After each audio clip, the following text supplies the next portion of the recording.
Holes by Sachar. Part 1. You are entering Camp Green Lake. Chapter 1. There is no lake at Camp Green Lake. There once was a very large lake here, the largest lake in Texas. That was over 100 years ago. Now it is just a dry, flat wasteland. There used to be a town of Green Lake as well. The town shriveled and dried up along with the lake and the people who lived there.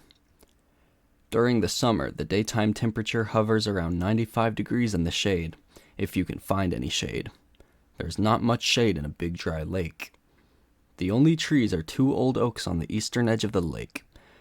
A hammock is stretched between the 2 trees, and a log cabin stands behind that. The campers are forbidden to lie in the hammock. It belongs to the warden. The warden owns the shade.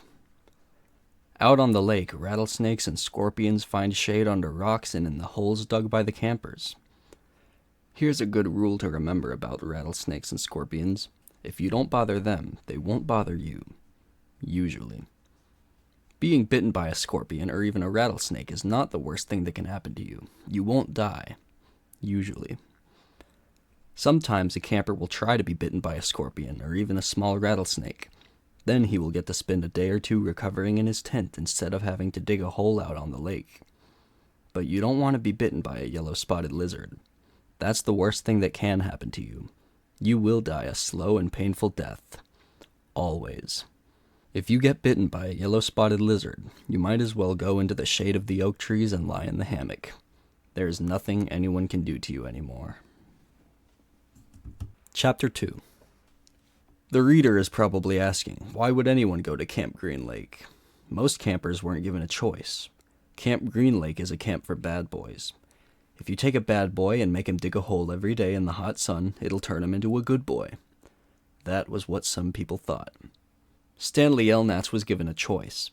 The judge said, you may go to jail, or you may go to Camp Green Lake. Stanley was from a poor family. He had never been to camp before. Chapter 3. Stanley Elnatz was the only passenger on the bus, not counting the driver or the guard. The guard sat next to the driver with his seat turned around facing Stanley. A rifle lay across his lap. Stanley was sitting about 10 rows back, handcuffed to his armrest. His backpack lay on the seat next to him. It contained his toothbrush, toothpaste, and a box of stationery his mother had given him. He'd promised to write her at least once a week. He looked out the window, although there wasn't much to see, mostly fields of hay and cotton. He was on a long bus ride to nowhere. The bus wasn't air-conditioned, and the hot, heavy air was almost as stifling as the handcuffs. Stanley and his parents had tried to pretend that he was just going away to camp for a while, just like rich kids do. When Stanley was younger, he used to play with stuffed animals and pretend the animals were at camp. Camp fun and games, he called it. Sometimes he'd have them play soccer with a marble. Other times they'd run an obstacle course or go bungee jumping off a table tied to broken rubber bands. Now Stanley tried to pretend he was going to Camp Fun and Games. Maybe he'd make some friends, he thought. At least he'd get to swim in the lake. He didn't have any friends at home. He was overweight, and the kids at his middle school often teased him about his size. Even his teachers sometimes made cruel comments without realizing it. On his last day of school, his math teacher, Miss Bell, taught ratios. As an example, she chose the heaviest kid in the class and the lightest kid in the class, and had them weigh themselves. Stanley weighed 3 times as much as the other boy. Miss Bell wrote the ratio on the board, 3-to-1, unaware of how much embarrassment she had caused both of them. Stanley was arrested later that day. He looked at the guard who sat slumped in his seat and wondered if he'd fallen asleep. The guard was wearing sunglasses, so Stanley couldn't see his eyes. Stanley was not a bad kid. He was innocent of the crime for which he was convicted. He'd just been in the wrong place at the wrong time. It was all because of his no-good, dirty, rotten, pig-stealing great-great-grandfather. He smiled. It was a family joke. Whenever anything went wrong, they always blamed Stanley's no-good, dirty, rotten, pig-stealing great-great-grandfather. Supposedly, he had a great-great-grandfather who had stolen a pig from a one-legged gypsy, and she put a curse on him and all his descendants. Stanley and his parents didn't believe in curses, of course, but whenever anything went wrong, it felt good to be able to blame someone. Things went wrong a lot. They always seemed to be in the wrong place at the wrong time. He looked out the window at the vast emptiness. He watched the rise and fall of a telephone wire. In his mind, he could hear his father's gruff voice softly singing to him. If only, the woodpecker sighs, the bark on the tree were just a little bit softer.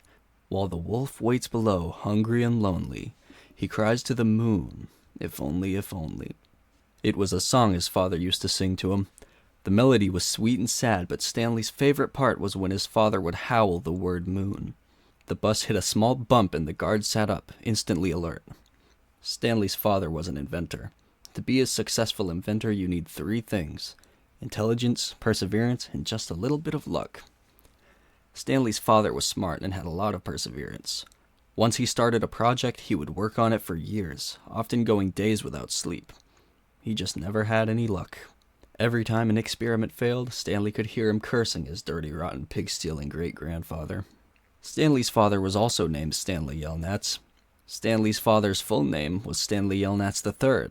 Our Stanley is Stanley Yelnats IV. Everyone in his family has always liked the fact that Stanley Yelnats was spelled the same frontward and backwards, so they kept naming their son Stanley. Stanley was an only child, as was every other Stanley Yelnats before him. All of them had something else in common. Despite their awful luck, they always remained hopeful. As Stanley's father liked to say, I learn from failure. But perhaps that was part of the curse as well. If Stanley and his father weren't always hopeful, then it wouldn't hurt so much every time their hopes were crushed. Not every Stanley Yelnats has been a failure, Stanley's mother often pointed out whenever Stanley or his father became so discouraged that they actually started to believe in the curse. The first Stanley Yelnats, Stanley's great-grandfather, had made a fortune in the stock market. He couldn't have been too unlucky. At such times, she neglected to mention the bad luck that befell the first Stanley Yelnats. He lost his entire fortune when he was moving from New York to California. His stagecoach was robbed by the outlaw Kissin' Kate Barlow. If it weren't for that, Stanley's family would now be living in a mansion on the beach in California. Instead, they were crammed in a tiny apartment that smelled of burning rubber and foot odor. If only. The apartment smelled the way it did because Stanley's father was trying to invent a way to recycle old sneakers. The first person who finds a use for old sneakers, he said, will be a very rich man. It was this latest project that led to Stanley's arrest. The bus ride became increasingly bumpy because the road was no longer paved. Actually, Stanley had been impressed when he first found out that his great-grandfather was robbed by Kissin' Kate Barlow. True, he would have preferred living on a beach in California, but it was still kind of cool to have someone in your family robbed by a famous outlaw. Kate Barlow didn't actually kiss Stanley's great-grandfather. That would have been really cool, but she only kissed the men she killed. Instead, she robbed him and left him stranded in the middle of the desert. He was lucky to have survived, Stanley's mother was quick to point out. The bus was slowing down. The guard grunted as he stretched his arms. "Welcome to Camp Green Lake," said the driver. Stanley looked out the dirty window. He couldn't see a lake, and hardly anything was green. Chapter 4. Stanley felt somewhat dazed as the guard unlocked his handcuffs and let him off the bus. He'd been on the bus for over 8 hours. "Be careful," the bus driver said as Stanley walked down the steps. Stanley wasn't sure if the bus driver meant for him to be careful going down the steps, or if he was telling him to be careful at Camp Green Lake. "Thanks for the ride," he said. His mouth was dry and his throat hurt. He stepped onto the hard, dry dirt. There was a band of sweat around his wrist where the handcuffs had been. The land was barren and desolate. He could see a few rundown buildings and some tents. Farther away, there was a cabin beneath 2 tall trees. Those 2 trees were the only plant life he could see. There weren't even weeds.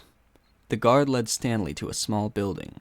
A sign on front said, "You are entering Camp Green Lake, Juvenile Correction Facility." Next to it was another sign which declared it was a violation of the Texas Penal Code to bring guns, explosives, weapons, drugs, or alcohol onto the premises. As Stanley read the sign, he couldn't help but think, well, duh. The guard led Stanley into the building, where he felt the welcome relief of air conditioning. A man was sitting with his feet up on a desk. He turned his head when Stanley and the guard entered, but otherwise didn't move. Even though he was inside, he wore sunglasses and a cowboy hat. He also held a can of soda, and the sight of it made Stanley even more aware of his own thirst. He waited while the bus guard gave the man some papers to sign. "That's a lot of sunflower seeds," the bus guard said. Stanley noticed a burlap sack filled with sunflower seeds on the floor next to the desk. "I quit smoking last month," said the man in the cowboy hat. He had a tattoo of a rattlesnake on his arm, and as he signed his name, the snake's rattle seemed to wiggle. "I used to smoke a pack a day. Now I eat a sack of these every week." The guard laughed. There must have been a small refrigerator behind the desk because the man in the cowboy hat produced 2 more cans of soda. For a second, Stanley hoped that one might be for him, but the man gave one to the guard and said the other was for the driver. 9 hours here, 9 hours back, the guard grumbled. What a day. Stanley thought about the long, miserable ride and felt a little sorry for the guard and the bus driver. The man in the cowboy hat spit sunflower seed shells into a waste paper basket. Then he walked around the desk to Stanley. "My name is Mr. Sir," he said. "Whenever you speak to me, you must call me by my name. Is that clear?" Stanley hesitated. Yes, Mr. Sir," he said, though he couldn't imagine that was really the man's name. "You're not in the Girl Scouts anymore," Mr. Sir said. Stanley had to remove his clothes in front of Mr. Sir, who made sure he wasn't hiding anything. He was then given 2 sets of clothes and a towel.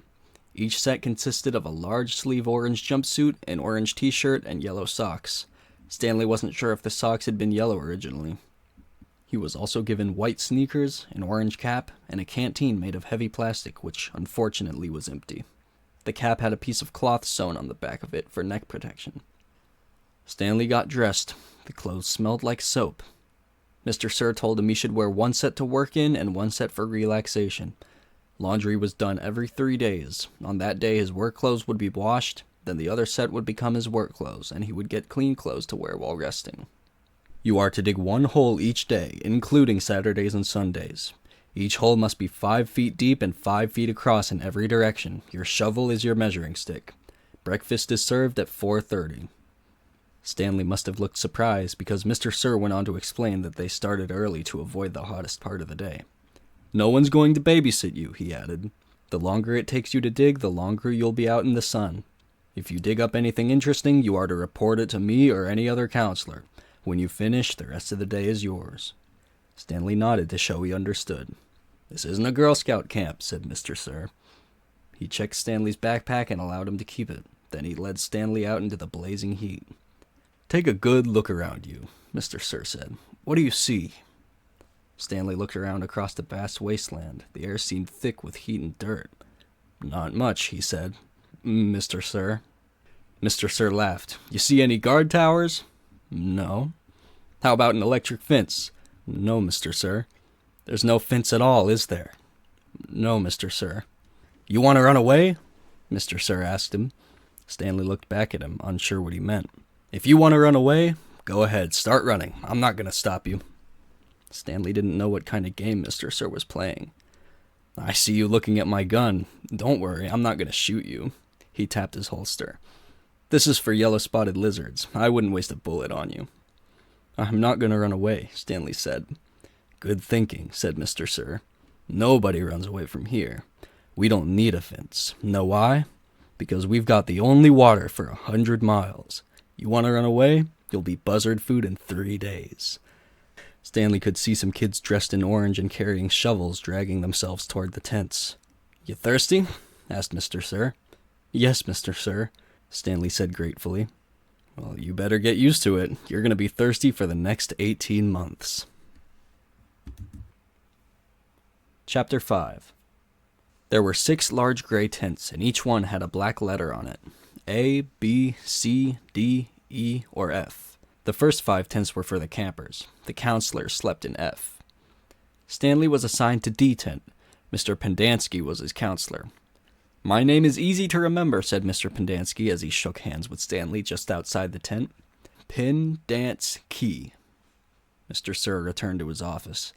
Mr. Pendanski was younger than Mr. Sir, and not nearly as scary looking.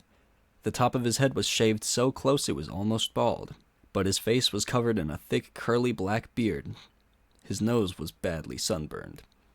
"Mr. Sir isn't really so bad," said Mr. Pendanski. "He's just been in a bad mood ever since he quit smoking. The person you've got to worry about is the warden. There's really only one rule at Camp Green Lake. Don't upset the warden." Stanley nodded, as if he understood. "I want you to know, Stanley, that I respect you," Mr. Pendanski said. I understand you've made some mistakes in your life, otherwise you wouldn't be here. But everyone makes mistakes. You may have done some bad things, but that does not mean you're a bad kid." Stanley nodded. It seemed pointless to try and tell his counselor that he was innocent. He figured that everyone probably said that. He didn't want Mr. Pendanski to think he had a bad attitude.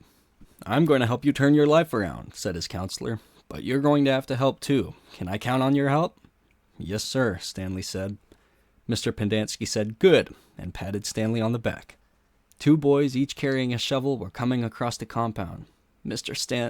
Pendanski called to them, "Rex, Alan, I want you to come say hello to Stanley. He's the newest member of our team." The boys glanced wearily at Stanley. They were dripping with sweat, and their faces were so dirty that it took Stanley a moment to notice that one kid was white and the other black. "What happened to Barfbag?" asked the black kid. "Lewis is still in the hospital," said Mr. Pendanski. "He won't be returning." He told the boys to come shake Stanley's hand and introduce themselves like gentlemen. "Hi," the white kid grunted. "That's Alan," said Mr. Pendanski. "My name's not Alan," the boy said. "It's Squid, and that's X-Ray." "Hey," said X-Ray. He smiled and shook Stanley's hand. He wore glasses, but they were so dirty that Stanley wondered how he could see out of them. Mr. Pendanski told Alan to go to the rec hall and bring the other boys to meet Stanley. Then he led him inside the tent. There were 7 cots, each one less than 2 feet from the one next to it. "Which was Lewis's cot?" Mr. Pendanski asked. "Barfbag slept here," said X-Ray, kicking one of the beds. "All right, Stanley, that'll be yours," said Mr. Pendanski. Stanley looked at the cot and nodded.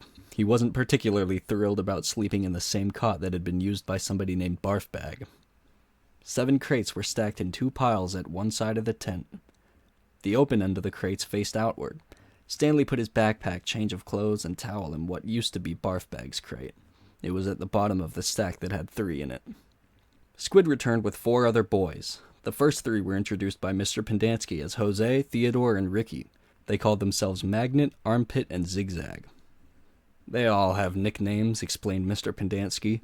"However, I prefer to use the names their parents gave them, the names that society will recognize them by when they return to become useful and hard-working members of society." "It ain't just a nickname," X-Ray told Mr. Pendanski. He tapped the rim of his glasses.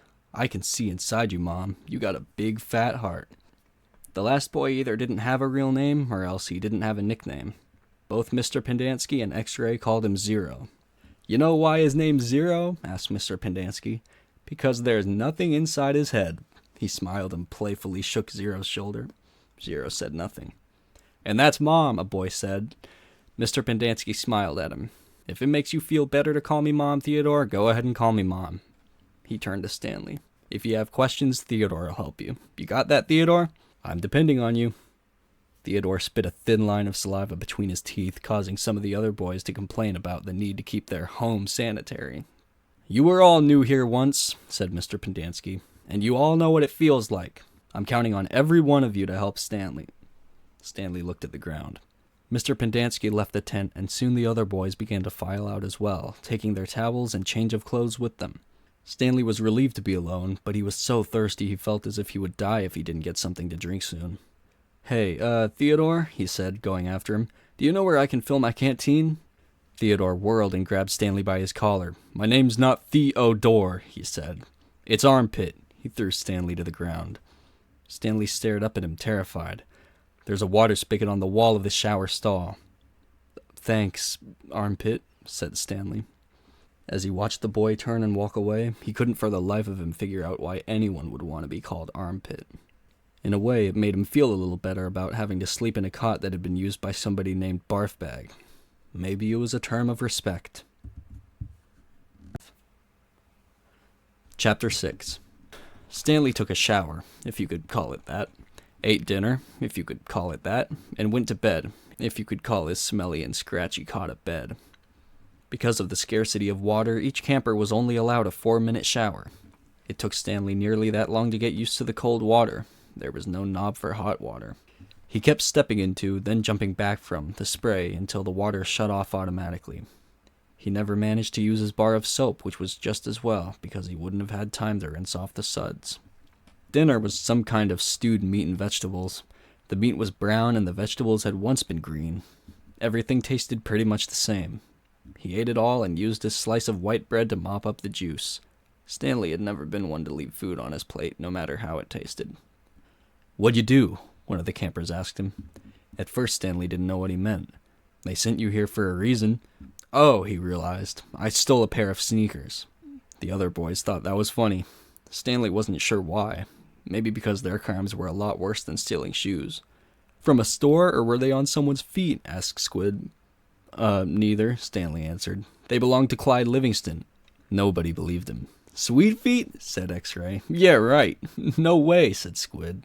Now, as Stanley lay on his cot, he thought it was kind of funny in a way. Nobody had believed him when he said he was innocent. Now, when he said he stole them, nobody believed him either. Clyde Sweetfeet Livingston was a famous baseball player. He'd led the American League in stolen bases over the last 3 years. He was also the only player in history to ever hit 4 triples in one game. Stanley had a poster of him hanging on the wall of his bedroom. He used to have the poster anyway.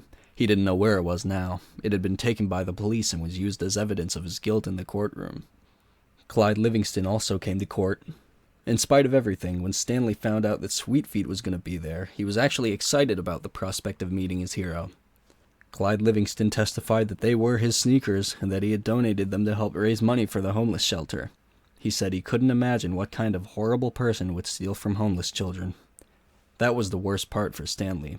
His hero thought he was a no-good, dirty, rotten thief. As Stanley tried to turn over on his cot, he was afraid it was going to collapse under all his weight. He barely fit in it. When he finally managed to roll over on his stomach, the smell was so bad that he had to turn over again and try sleeping on his back. The cot smelled like sour milk. Though it was night, the air was still very warm. Armpit was snoring 2 cots away. Back at school, a bully named Derek Dunn used to torment Stanley. The teachers never took Stanley's complaint seriously because Derek was so much smaller than Stanley. Some teachers even seemed to find it amusing that a little kid like Derek could pick on someone as big as Stanley. On the day Stanley was arrested, Derek had taken Stanley's notebook, and after a long game of come and get it, finally dropped it in the toilet in the boys' restroom. By the time Stanley retrieved it, he had missed his bus and had to walk home. It was while he was walking home, carrying his wet notebook, with the prospect of having to copy the ruined pages, that the sneakers fell from the sky. "I was walking home and the sneakers fell from the sky," he told the judge. "One hit me on the head." It had hurt, too. They hadn't exactly fallen from the sky. He had just walked out from under a freeway overpass when the shoe hit him on the head. Stanley took it as some kind of sign. His father had been trying to figure out a way to recycle old sneakers, and suddenly a pair of sneakers fell on top of him, seemingly out of nowhere, like a gift from God. Naturally, he had no way of knowing they belonged to Clyde Livingston. In fact, the shoes were anything but sweet. Whoever had worn them had a bad case of foot odor. Stanley couldn't help but think that there was something special about the shoes, that they would somehow provide the key to his father's invention. It was too much of a coincidence to be a mere accident. Stanley had felt like he was holding Destiny's shoes. He ran. Thinking back now, he wasn't sure why he ran. Maybe he was in a hurry to bring the shoes to his father, or maybe he was trying to run away from his miserable and humiliating day at school. A patrol car pulled alongside him. A policeman asked him why he was running.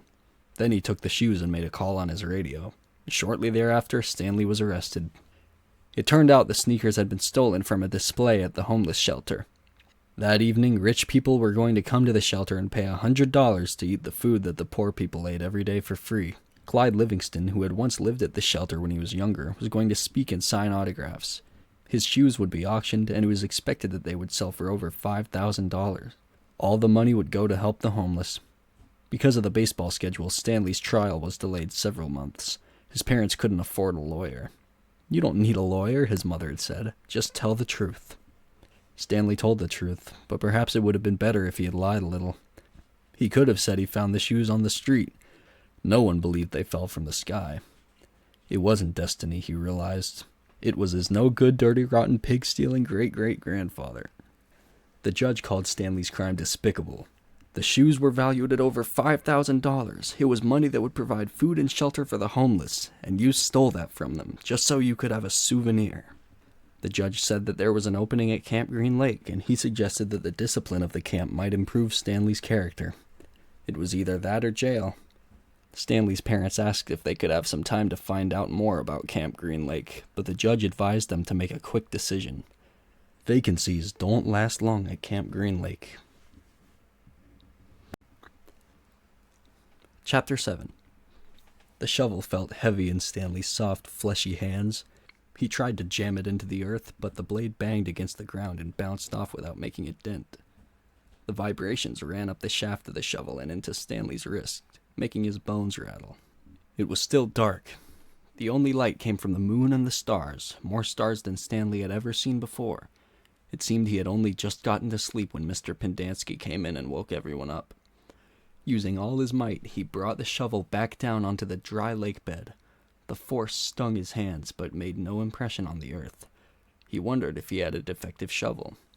He glanced at Zero, about 15 feet away, who scooped out a shovel of dirt and dumped it on a pile that was already almost a foot tall. For breakfast, they'd been served some kind of lukewarm cereal. The best part was the orange juice. They each got a pint carton. The cereal actually didn't taste too bad, but it had smelled just like his cot. Then they filled their canteens, got their shovels, and were marched out across the lake. Each group was assigned a different area. The shovels were kept in a shed near the showers. They all looked the same to Stanley, although X-Ray had his own special shovel, which no one else was allowed to use. X-Ray claimed it was shorter than the others, but if it was only by a fraction of an inch. The shovels were 5 feet long from the tip of the shovels were 5 feet long from the tip of the steel blade to the end of the wooden shaft. Stanley's hole would have to be as deep as his shovel, and he'd have to be able to lay the shovel flat across the bottom in any direction. That was why X-Ray wanted the shortest shovel. The lake was so full of holes and mounds that it reminded Stanley of pictures he'd seen of the moon. "If you find anything interesting or unusual," Mr. Pendanski had told him, "you should report it to either me or Mr. Sir when we come around with the water truck. If the warden likes what you found, you'll get the rest of the day off." "What are we supposed to be looking for?" Stanley asked him. "You're not looking for anything. You're digging to build character. It's just if you find anything, the warden would like to know about it." He glanced helplessly at his shovel. It wasn't effective. He was defective. He noticed a thin crack in the ground. He placed the point of his shovel on top of it, then jumped on the back of the blade with both feet. The shovel sank a few inches into the packed earth. He smiled. For once in his life, it paid to be overweight. He leaned on the shaft and pried up his first shovelful of dirt, then scooped it off to the side. Only 10 million more to go, he thought, then placed the shovel back in the crack and jumped on it again. He unearthed several shovelfuls of dirt in this manner, before it occurred to him that he was dumping his dirt within the perimeter of his hole. He laid his shovel flat on the ground and marked where the edges of his hole would be. 5 feet was awfully wide. He moved the dirt he'd already dug up out past his mark. He took a drink from his canteen. 5 feet would be awfully deep, too. The digging got easier after a while. The ground was hardest at the surface, where the sun had baked a crust about 8 inches deep. Beneath that, the earth was looser. But by the time Stanley broke past the crust, a blister had formed in the middle of his right thumb, and it hurt to hold the shovel. Stanley's great-great-grandfather was named Elya Yelnats. He was born in Latvia. When he was 15 years old, he fell in love with Myra Minke. He didn't know he was Stanley's great-great-grandfather. Myra Minke was 14. Elya went to her father to ask for her hand, but so did Igor Barkov, the pig farmer. Igor was 57 years old. He had a red nose and fat, puffy cheeks. "I will trade you my fattest pig for your daughter," Igor offered. "And what have you got?" Myra's daughter asked Elya. "A heart full of love," said Elya.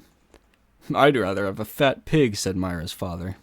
Desperate, Elya went to see Madame Zeroni, an old Egyptian woman who lived on the edge of town.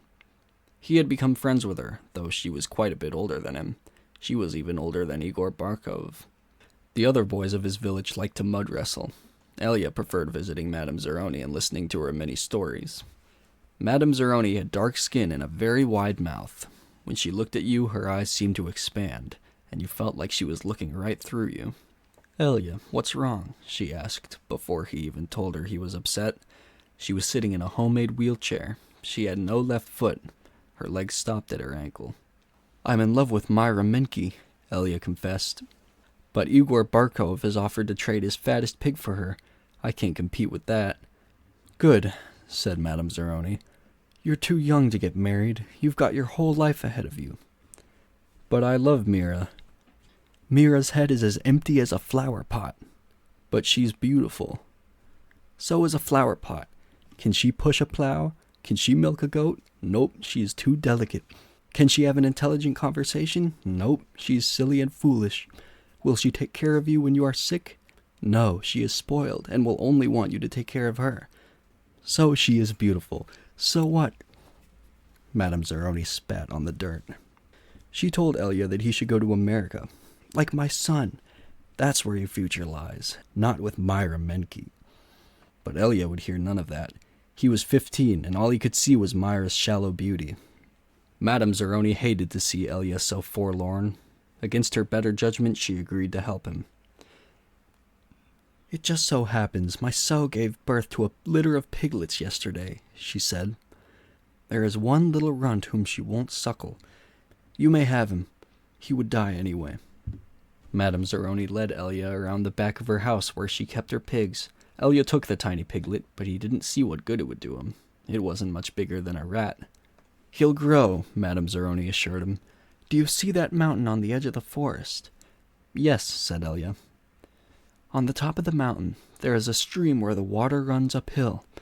You must carry the piglet every day to the top of the mountain and let it drink from the stream. As it drinks, you are to sing to him. She taught Elia a special song to sing to the pig.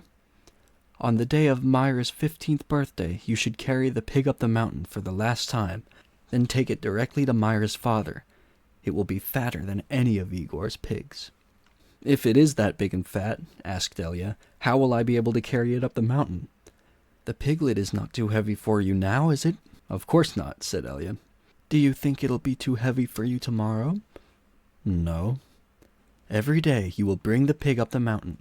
It will get a little bigger, but you will get a little stronger. After you give the pig to Myra's father, I want you to do one more thing for me. Anything, said Elia. I want you to carry me up the mountain. I want to drink from the stream, and I want you to sing the song to me. Elia promised he would. Madame Zeroni warned that if he failed to do this, he and his descendants would be doomed for all of eternity. At the time, Elia thought nothing of the curse. He was just a 15-year-old kid, and eternity didn't seem much longer than a week from Tuesday. Besides, he liked Madame Zeroni and would be glad to carry her up the mountain. He would have done it right then and there, but he wasn't yet strong enough. Stanley was still digging. His hole was about 3 feet deep, but only in the center. It sloped upward to the edges. The sun had only just come up over the horizon, but he already could feel its hot rays against his face. As he reached down to pick up his canteen, he felt a sudden rush of dizziness and put his hands on his knees to steady himself. For a moment he was afraid he would throw up, but the moment passed. He drank the last drop of water from his canteen. He had blisters on every one of his fingers, and one on the center of each palm. Everyone else's hole was a lot deeper than his. He couldn't actually see their holes, but could tell by the size of their dirt piles. He saw a cloud of dust moving across the wasteland, and noticed that the other boys had stopped digging and were watching it too. The dirt cloud moved closer, and he could see that it trailed behind a red pickup truck. The truck stopped near where they were digging, and the boys lined up behind it. X-ray in front, 0 at the rear. Stanley got in line behind 0. Mr. Sir filled each of their canteens from a tank of water in the bed of the pickup. As he took Stanley's canteen from him, he said, "This isn't the Girl Scouts, is it?" Stanley raised and lowered one shoulder. Mr. Sir followed Stanley back to his hole to see how he was doing. "You better get with it," he said, "or else you're going to be digging in the hottest part of the day." He popped some sunflower seeds into his mouth, deftly removed the shells with his teeth, and spat them into Stanley's hole. Every day, Elia carried the little piglet up the mountain and sang to it as it drank from the stream. As the pig grew fatter, Elia grew stronger.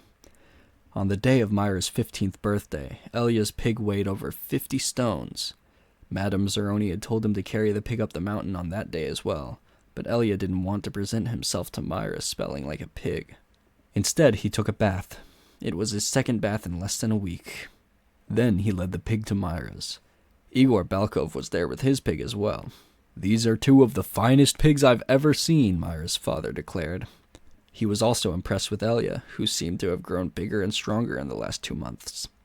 "I used to think you were a good-for-nothing book reader," he said. But I see now you could be an excellent mud wrestler." "May I marry your daughter?" Elia boldly asked. "First I must weigh the pigs." Alas, poor Elia should have carried his pig up the mountain one last time. The 2 pigs weighed exactly the same. Stanley's blisters had ripped open, and new blisters formed. He kept changing his grip on the shovel to try to avoid the pain. Finally, he removed his cap and held it between the shaft of his shovel and his raw hands. This helped, but digging was harder because the cap would slip and slide. The sun beat down on his unprotected head and neck. Though he tried to convince himself otherwise, he'd been aware for a while that his piles of dirt were too close to his hole. The piles were outside his 5-foot circle, but he could see he was going to run out of room. Still, he pretended otherwise and kept adding more dirt to the piles that he would eventually have to move. The problem was that when the dirt was in the ground, it was compacted. It expanded when it was excavated. The piles were a lot bigger than his hole was deep. It was either now or later. Reluctantly, he climbed up out of his hole and once again dug his shovel into his previously dug dirt. Myra's father got down on his hands and knees and closely examined each pig, tail to snout. "These are 2 of the finest pigs I have ever seen," he said at last. "How am I to decide? I have only one daughter." "Why not let Mira decide?" suggested Elia. "That's preposterous," exclaimed Igor, expelling saliva as he spoke. "Mira is just an empty-headed girl," said her father. "How can she possibly decide when I, her father, can't?" She knows how she feels in her heart," said Elia. Myra's father rubbed his chin. Then he laughed and said, "Why not?" He slapped Elia on the back. "Doesn't matter to me. A pig's a pig." He summoned his daughter. Elia blushed when Myra entered the room. "Good afternoon, Myra," he said. She looked at him. "You're Elia, right?" she asked. "Myra," said her father, "Elia and Igor have each offered a pig for your hand in marriage. It doesn't matter to me. A pig's a pig. So I will let you make the choice. Whom do you wish to marry?" Myra looked confused. "You want me to decide?" "That's right, my blossom," said her father. "Gee, I don't know," said Myra. "Which pig weighs more?" "They both weigh the same," said her father. "Golly," said Myra. "I guess I choose Elia. No, Igor. No, Elia. No, Igor. Oh, I know. I'll think of a number between 1 and 10. I'll marry whoever guesses the closest number. Okay, I'm ready." 10, guessed Igor. Elia said nothing. "Elia," said Myra, "what number do you guess?" Elia didn't pick a number. "Marry Igor," he muttered. "You can keep my pig as a wedding present." The next time the water truck came, it was driven by Mr. Pendanski, who also brought sack lunches. Stanley sat with his back against a pile of dirt and ate.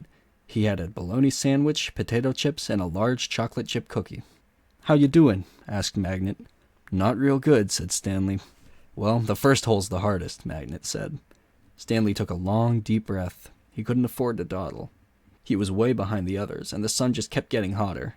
It wasn't even noon yet, but he didn't know if he had the strength to stand up. He thought about quitting. He wondered what they would do to him. What could they do to him? His clothes were soaked with sweat. In school he had learned that sweating was good for you. It was nature's way of keeping you cool. So why was he so hot? Using his shovel for support, he managed to get to his feet. "Where are we supposed to go to the bathroom?" he asked Magnet. Magnet gestured with his arms to the great expanse around them. "Pick a hole, any hole," he said. Stanley staggered across the lake, almost falling over a dirt pile. Behind him he heard Magnet say, "But first, make sure nothing's living in it." After leaving Myra's house, Elia wandered aimlessly through the town until he found himself down by the wharf. He sat on the edge of a pier and stared down into the cold, black water. He could not understand how Myra had trouble deciding between him and Igor. He thought she loved him. Even if she didn't love him, couldn't she see what a foul person Igor was? It was like Madame Zaroni had said. Her head was as empty as a flower pot. Some men were gathering on another dock, and he went to see what was going on. A sign read, "Deckhands wanted, free passage to America." He had no sailing experience, but the ship's captain signed him aboard. The captain could see that Elia was a man of great strength. Not everybody could carry a full-grown pig up the side of a mountain. It wasn't until the ship had cleared the harbor and was heading out across the Atlantic that he suddenly remembered his promise to carry Madame Zaroni up the mountain. He felt terrible. He wasn't afraid of the curse. He thought that was a lot of nonsense. He felt bad because he knew Madame Zeroni had wanted to drink from the stream before she died. Zero was the smallest kid in Group D, but he was the first one to finish digging.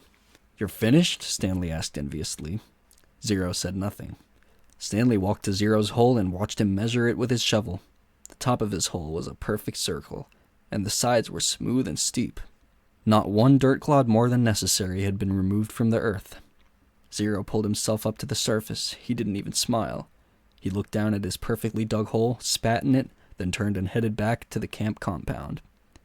"Zero's one weird dude," said Zigzag. Stanley would have laughed, but he didn't have the strength. Zigzag had to be the weirdest dude Stanley had ever seen.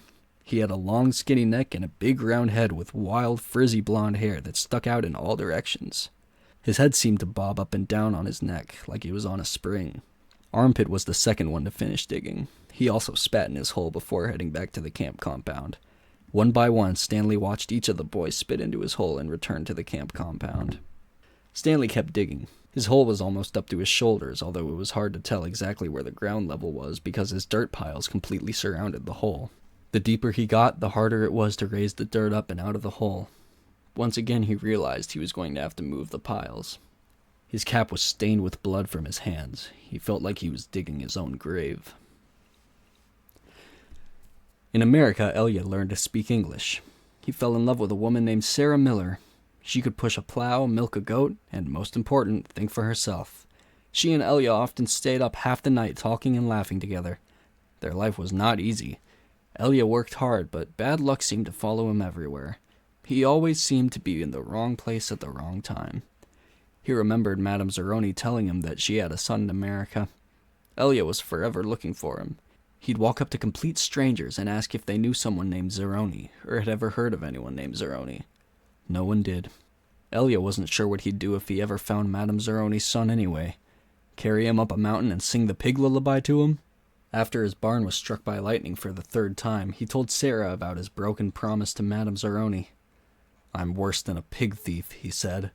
"You should leave me and find someone who isn't cursed." "I'm not leaving you," said Sarah, "but I want you to do one thing for me." "Anything," said Elia. Sarah smiled. "Sing me the pig lullaby." He sang it for her. Her eyes sparkled. "That's so pretty. What does it mean?" Elia tried his best to translate it from Latvian to English, but it wasn't the same.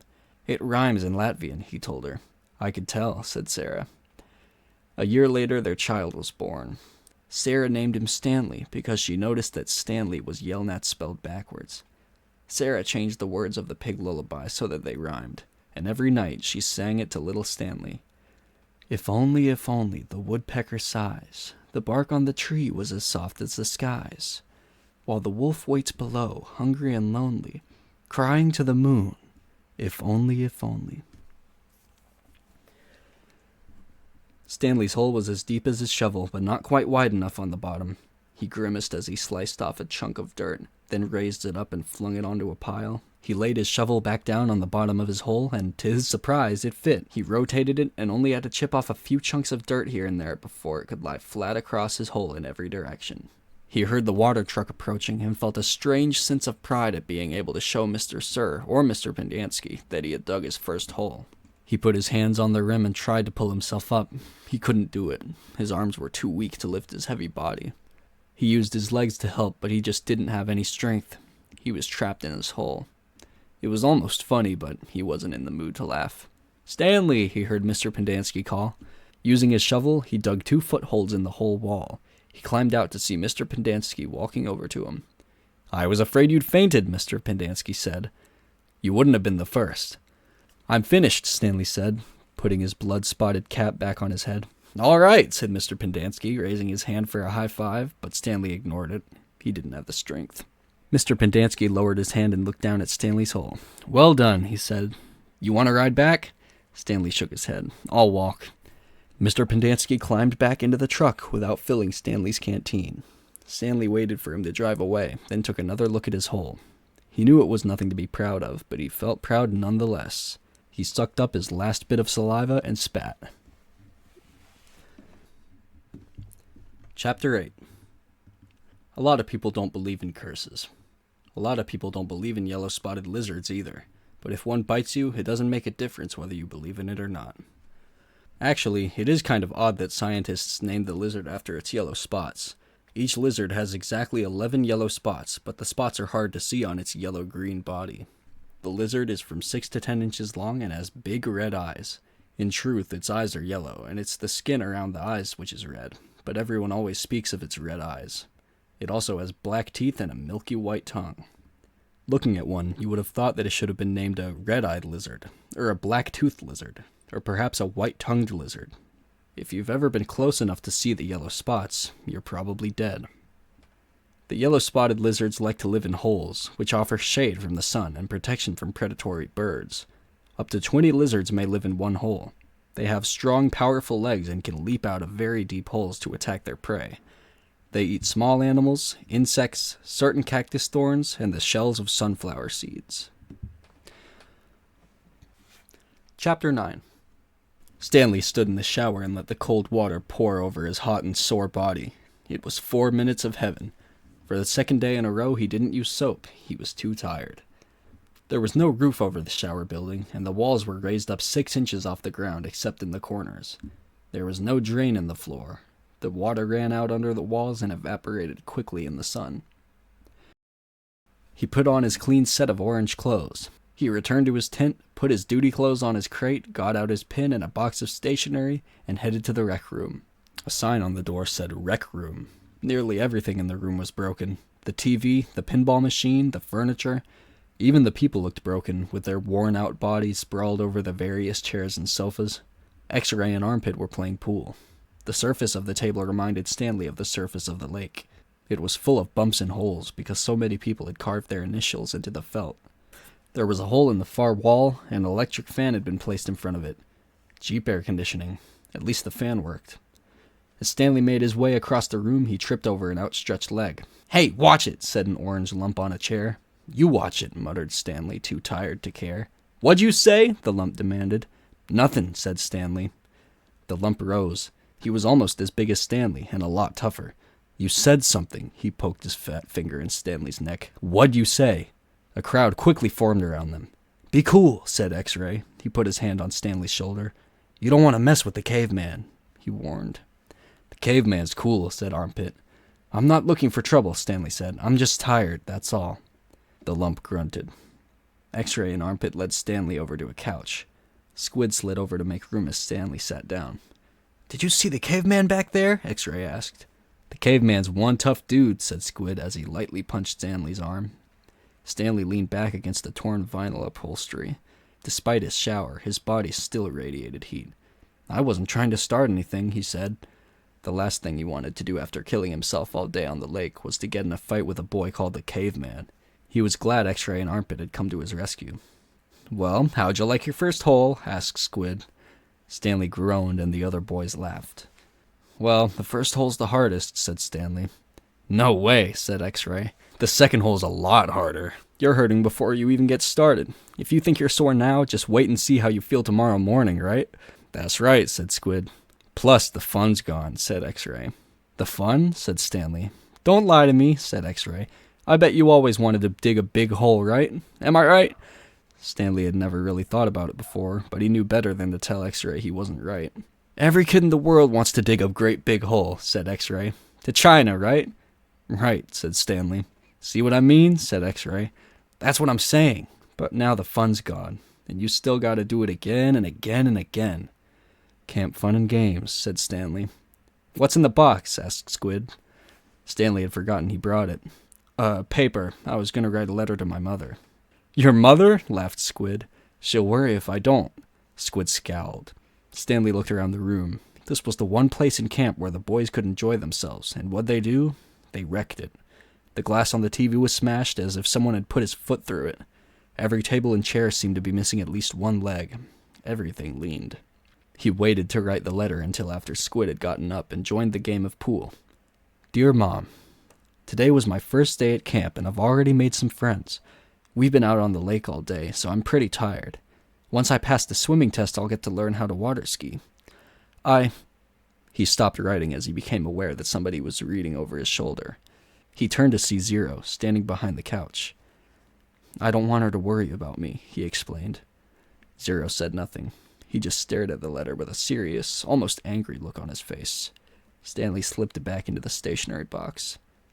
"Did the shoes have red X's on the back?" Zero asked him. It took Stanley a moment, but then he realized Zero was talking about Clyde Livingston's shoes. "Yes, they did," he said. He wondered how Zero knew that. Brand X was a popular brand of sneakers. Maybe Clyde Livingston made a commercial for them. Zero stared at him for a moment, with the same intensity with which he had been staring at the letter. Stanley poked his finger through a hole in the vinyl couch and pulled out some of the stuffing. He wasn't aware of what he was doing. "Come on, caveman, dinner," said Armpit. "You coming, caveman?" said Squid. Stanley looked around to see that Armpit and Squid were talking to him. Sure," he said.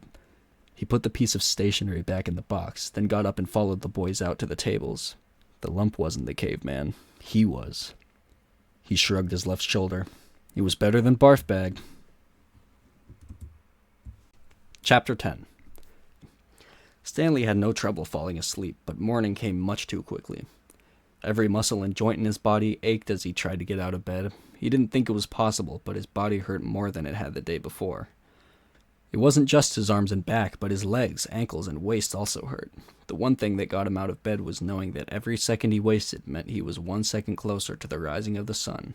He hated the sun.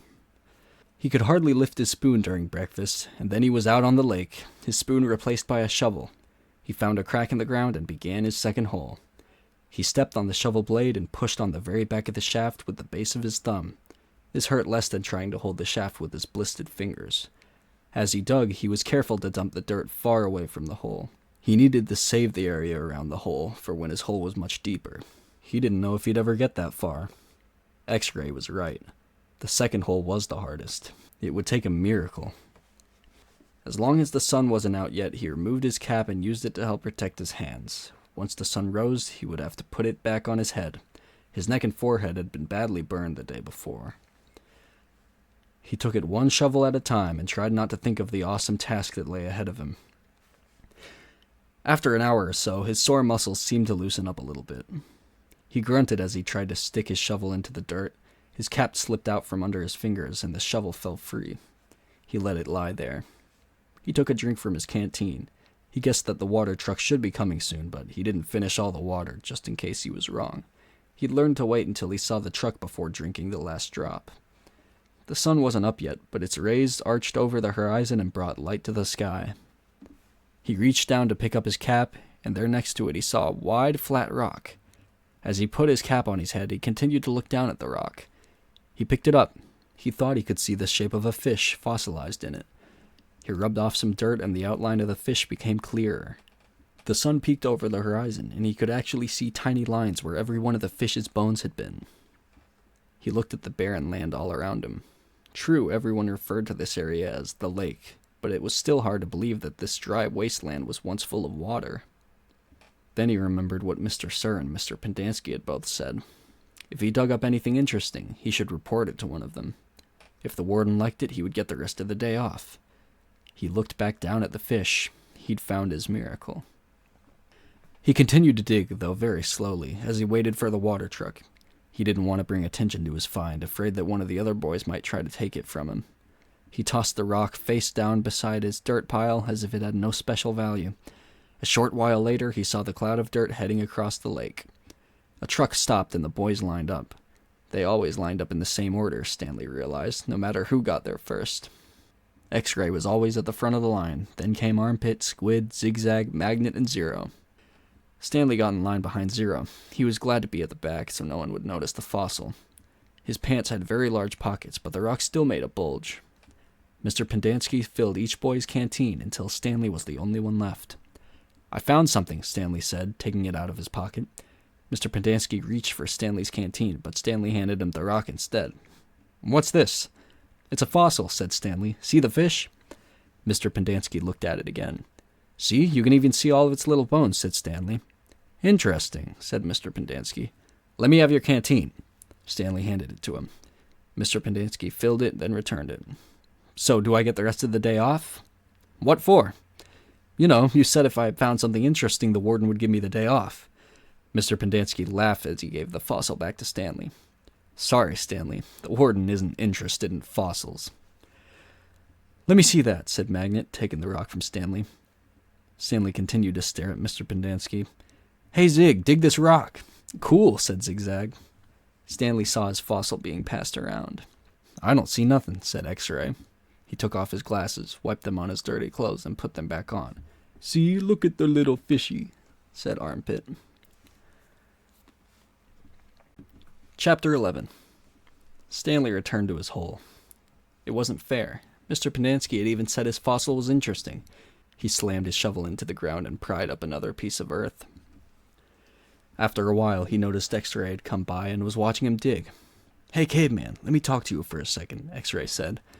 Stanley put down his shovel and stepped up out of his hole. Say, listen, said X-Ray. If you find something else, give it to me, okay? Stanley wasn't sure what to say. X-Ray was clearly the leader of the group, and Stanley didn't want to get on his bad side. You're new here, right? Said X-Ray.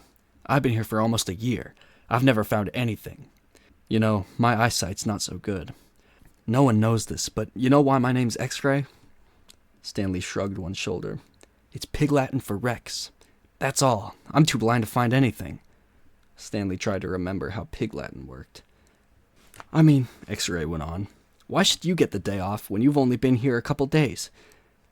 If anybody gets a day off, it should be me. That's only fair, right? I guess, Stanley agreed. X-Ray smiled. You're a good guy, caveman. Stanley picked up his shovel. The more he thought about it, the more he was glad that he agreed to let X-Ray have anything he might find. If he was going to survive at Camp Green Lake, it was far more important that X-Ray think he was a good guy than it was for him to get one day off. Besides, he didn't expect to find anything anyway. There probably wasn't anything of interest out there, and even if there was, he'd never been what you could call lucky. He slammed his blade into the ground, then dumped out another shovelful of dirt. It was a little surprising, he thought, that X-Ray was the leader of the group, since he obviously wasn't the biggest or the toughest. In fact, except for Zero, X-Ray was the smallest. Armpit was the biggest. Zigzag may have been taller than Armpit, but that was only because of his neck. Yet Armpit and all the others seemed to be willing to do whatever X-Ray asked of them. As Stanley dug up another shovelful of dirt, it occurred to him that Armpit wasn't the biggest. He, the caveman, was bigger. He was glad they called him Caveman. It meant they accepted him as a member of the group. He would have been glad even if they'd called him Barfbag. It was really quite remarkable to him. At school, bullies like Derek Dunn used to pick on him. Yet Derek Dunn would be scared senseless by any of the boys here. As he dug his hole, Stanley thought about what it would be like if Derek Dunn had to fight Armpit or Squid. Derek wouldn't stand a chance. He imagined what it would be like if he became good friends with all of them, and then for some reason they all went with him to his school, and then Derek Dunn tried to steal his notebook.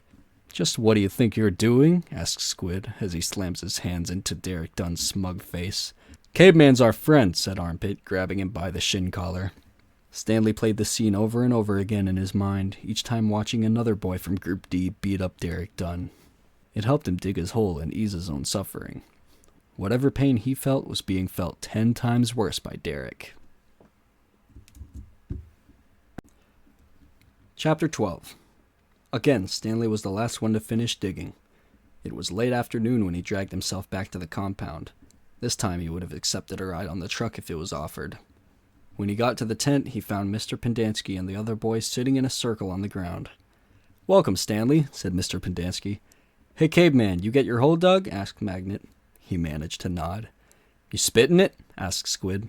He nodded again. You're right, he said to X-Ray. The second hole's the hardest. X-Ray shook his head. The third hole's the hardest, he said. Come join our circle, said Mr. Pendanski. Stanley plopped down between Squid and Magnet. He needed to rest up before taking a shower. We've been discussing what we want to do with our lives, said Mr. Pendanski. We're not going to be at Camp Green Lake forever. We need to prepare for the day we leave here and join the rest of society. Hey, that's great, Mom, said Magnet. They're going to finally let you out of here? The other boys laughed. Okay, Jose, said Mr. Pendanski. What do you want to do with your life? I don't know, said Magnet. You need to think about that, said Mr. Pendanski. It's important to have goals. Otherwise, you're going to end up right back in jail. What do you like to do? I don't know, said Magnet. You must like something, said Mr. Pendanski. I like animals, said Magnet. Good, said Mr. Pendanski. Does anyone know of any jobs that involve animals? Veterinarian, said Armpit. That's right, said Mr. Pendanski. He could work in a zoo, said Zigzag. He belongs in the zoo, said Squid. Then he and X-Ray laughed. How about you, Stanley? Any ideas for Jose? Stanley sighed. Animal trainer, he said. Like for the circus or movies or something like that? Any of those jobs sound good to you, Jose? Asked Mr. Pendanski. Yeah, I like what Caveman said. How about training animals for movies? I think it would be fun to train monkeys. X-Ray laughed. Don't laugh, Rex, said Mr. Pendanski. We don't laugh at people's dreams. Someone is going to have to train monkeys for the movies. Who are you kidding, Mom? Asked X-Ray. Magnet's never going to be a monkey trainer. You don't know that, said Mr. Pendanski. I'm not saying it's going to be easy. Nothing in life is easy. But that's no reason to give up. You'll be surprised what you can accomplish if you set your mind to it. After all, you only have one life, so you should try to make the most of it. Stanley tried to figure out what he'd say if Mr. Pendanski asked him what he wanted to do with his life. He used to think he wanted to work for the FBI, but this didn't seem the appropriate place to mention that. So far, you've all done a pretty good job at messing up your lives, said Mr. Pendanski.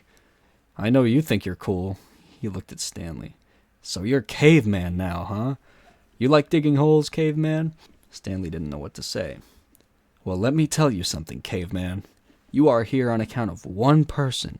If it wasn't for that person, you wouldn't be here digging holes in the hot sun. You know who that person is? My no-good, dirty, rotten, pig-stealing great-great-grandfather. The other boys howled with laughter. Even Zero smiled. It was the first time Stanley had ever seen Zero smile. He usually had such an angry expression on his face. Now he had such a huge smile and almost seemed too big for his face, like the smile on a jack-o'-lantern. No, said Mr. Pendanski. That person is you, Stanley. You're the reason you're here. You're responsible for yourself. You messed up your life, and it's up to you to fix it. No one else is going to do it for you. For any of you. Mr. Pendanski looked from one boy to another. You're all special in your own way, he said. You've all got something to offer. You have to think about what you want to do, then do it. Even you, Zero. You're not completely worthless. The smile was now gone from Zero's face. What do you want to do with your life? Mr. Pendanski asked him. Zero's mouth was shut tight. As he glared at Mr. Pendanski, his dark eyes seemed to expand. What about it, Zero? Asked Mr. Pendanski. What do you like to do? I like to dig holes. Chapter 13. All too soon, Stanley was back out on the lake, sticking his shovel into the dirt. X-Ray was right. The third hole was the hardest. So was the fourth hole, and the fifth hole, and the sixth hole, and the... He dug his shovel into the dirt. After a while, he lost track of the day of the week and how many holes he dug. It all seemed like one big hole, and it would take 1.5 years to dig it. He guessed he'd lost at least 5 pounds. He figured that in 1.5 years he'd be either in great physical condition or else dead. He dug his shovel into the dirt. It couldn't always be this hot, he thought. Surely it got cooler in December. Maybe then they froze. He dug his shovel into the dirt. His skin had gotten tougher. It didn't hurt so much to hold the shovel. As he drank from his canteen, he looked up at the sky. A cloud had appeared earlier in the day. It was the first cloud he could ever remember seeing since coming to Camp Green Lake. He and the other boys had been watching it all day, hoping it would move in front of the sun. Occasionally it got close, but it was just teasing them. His hole was waist deep. He dug his shovel into the dirt. As he dumped it out, he thought he saw something glisten as it fell onto the dirt pile. Whatever it was quickly buried. Stanley stared at the pile a moment, unsure if he'd even seen it. Even if it was something, what good would it do him? He'd promised to give anything he found to X-Ray. It didn't seem worth the effort to climb out of his hole to check it out. He glanced up at the cloud, which was close enough to the sun that he had to squint to look at it. He dug his shovel back into the earth, scooped out some dirt, and lifted it over his dirt pile. But instead of dumping it there, he tossed it off to the side. His curiosity had gotten the better of him. He climbed up out of his hole and sifted his fingers through the pile. He felt something hard and metallic. He pulled it out. It was a gold tube, about as long and as wide as the second finger on his right hand. The tube was open at one end and closed at the other. He used a few drops of his precious water to clean it. There seemed to be some kind of design on the flat closed end. He poured a few more drops of water on it and rubbed it on the inside of his pants pocket. He looked again at the design engraved into the flat bottom of the tube. He could see an outline of a heart with the letters KB etched inside it. He tried to figure out some way that he wouldn't have to give it to X-Ray. He could just keep it, but that wouldn't do him any good. He wanted a day off. He looked at the large piles of dirt near where X-Ray was digging. X-Ray was probably almost finished for the day. Getting the rest of the day off would hardly do him much good. X-Ray would first have to show the tube to Mr. Sir or Mr. Pendanski, who would then have to show it to the warden. And by then, X-Ray might be done anyway. Stanley wondered about trying to secretly take the tube directly to the warden. He could explain the situation to the warden, and the warden might make up an excuse for giving him the day off so X-Ray wouldn't suspect. He looked across the lake toward the cabin under the 2 oak trees. The place scared him. He'd been at Camp Green Lake almost 2 weeks, and he still hadn't seen the warden. That was just as well. If he could go his entire year and a half without seeing the warden, that would be fine with him. Besides, he didn't know if the warden would find this tube interesting. He looked at it again. It looked familiar. He thought he'd seen something like it somewhere before, but couldn't quite place it. "What you got there, caveman?" asked Zigzag. Stanley's large hand closed around the tube. "Nothing, just, It was useless. "I think I might have found something." "Another fossil?" "No, I'm not sure what this is." "Let me see," said Zigzag. Instead of showing it to Zigzag, Stanley brought it to X-Ray. Zigzag followed. X-Ray looked at the tube, then rubbed his dirty glasses on his dirty shirt and looked at the tube again. One by one, the other boys dropped their shovels and came to look. "It looks like an old shotgun shell," said Squid. "Yeah, that's probably what it is," said Stanley. He decided not to mention the engraved design. Maybe nobody would notice it. He doubted X-Ray could see it. "No, it's too long and thin to be a shotgun shell," said Magnet. "It's probably just a piece of junk," said Stanley. "Well, I'll show it to Mom," said X-Ray. "See what he thinks. Who knows, maybe I'll get the day off." "Your hole's almost finished," said Stanley. "Yeah, so?" Stanley raised and lowered his shoulder. "So, why don't you wait till tomorrow to show it to Mom?" he suggested. "You can pretend you found it first thing in the morning. Then you can get the whole day off, instead of just an hour or so this afternoon." X-Ray smiled. "Good thinking, caveman." He dropped the tube into his large pocket on the right hand of his dirty orange pants. Stanley returned to his hole.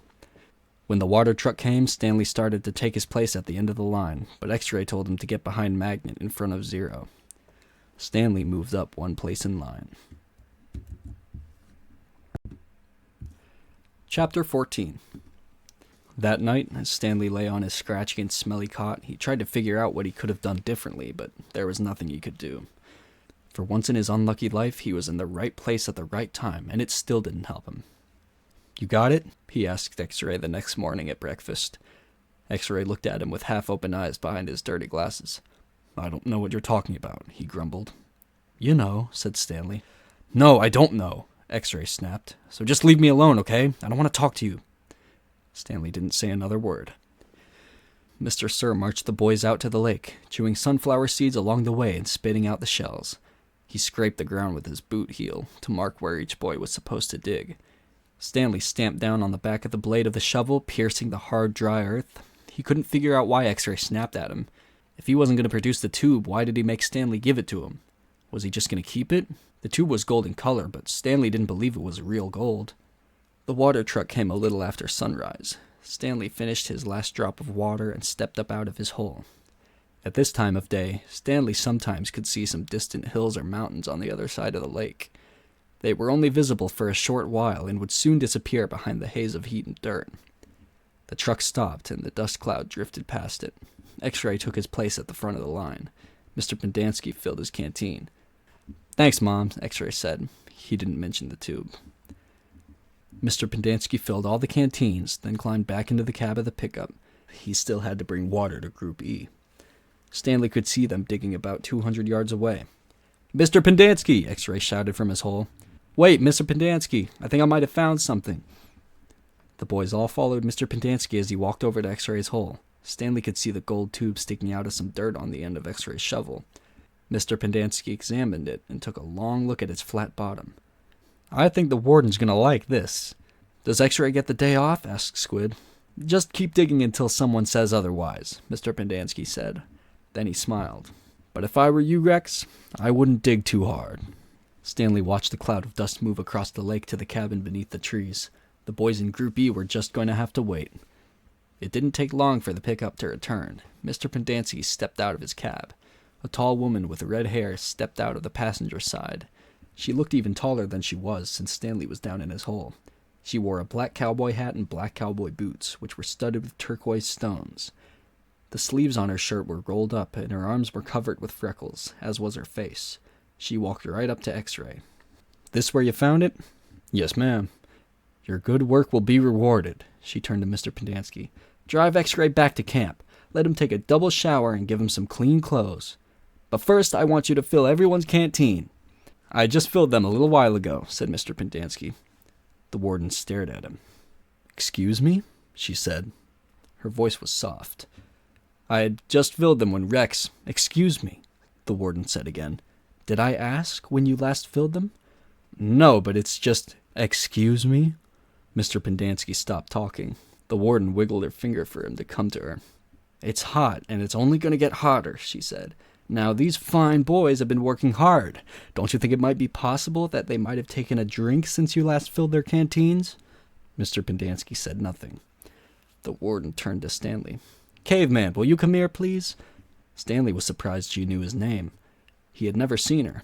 Until she stepped out of the truck, he didn't even know the warden was a woman. He nervously went toward her. "Mr. Pendanski and I have been having a discussion.